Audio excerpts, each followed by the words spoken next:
রামিসার ধর্ষণ এবং হত্যাকাণ্ডের দিকে আমরা তাকাই, আমরা দেখবো যে আজকাল কোনো ঘটনায় যদি ভাইরাল না হচ্ছে, যদি প্রধানমন্ত্রী সেখানে হস্তক্ষেপ না করছে, তাহলে আসলে বিচারটা হচ্ছে না। করা লাগে তখন যখন আসলে আপনার রাষ্ট্রীয়ভাবে আপনার বিচার ব্যবস্থাটা ঠিক না হয়। আমি সেদিন মানবাধিকার কমিশনের একটা নিউজ দেখছিলাম, এই 26 সালে প্রান্তিক পর্যায়ে হত্যা মামলা বেড়েছে 14%।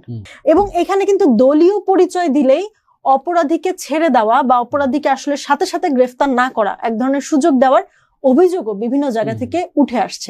ফলে আপনি এগুলো দেখেন, এগুলো কিন্তু একদম রাজনৈতিক ক্ষমতার কাঠামোকে কাজে লাগিয়ে বা কাজে লাগাতে চাওয়ার চেষ্টা করা হয়ে, এখন আমি জানি না উপর মহলে হয়তো বা জানেই না, কিন্তু তারা সেই পরিচয়টাকে কাজে লাগিয়ে প্রান্তিকে এই পাওয়ার এক্সারসাইজটা করতে চাচ্ছে।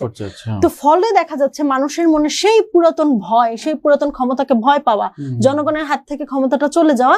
প্রধানমন্ত্রী হস্তক্ষেপ করছেন, বিচারটা খুব দ্রুত হচ্ছে, এতে তিনি খুব জনপ্রিয় হয়ে যাচ্ছেন, তিনি কার্ড দিচ্ছেন, খুব জনপ্রিয় হচ্ছেন, ঠিক আছে। কিন্তু আসলে কি দরকার ছিল?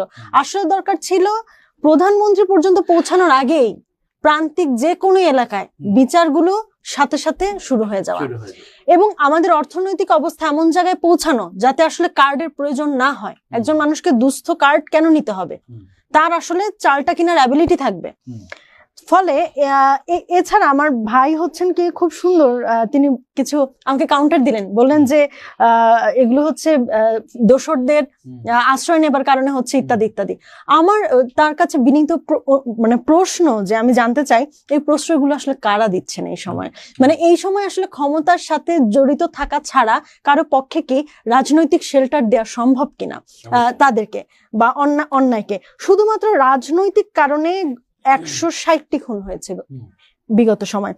ভাইয়ের এলাকা অর্থাৎ হচ্ছে ঢাকা মহানগর উত্তরে ডিএমপি রিপোর্ট অনুযায়ী 26 এপ্রিল পর্যন্ত 8000 হচ্ছে আহত, আর খুনের সংখ্যা হচ্ছে 17।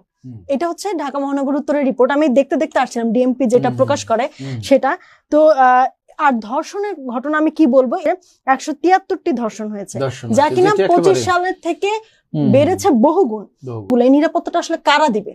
ভাই, সাধারণ মানুষ কিন্তু উদ্বিগ্ন, এবং সাধারণ মানুষ আসলে নিরাপত্তা নিয়ে আশঙ্কায় ভুগছেন। রাজনৈতিক কারণে খুন বেড়েছে, একদম স্পেসিফিক রাজনৈতিক কারণে এই অরাজকতাগুলো অনেক জায়গায় হয়েছে, সাধারণ খুন তো আছেই।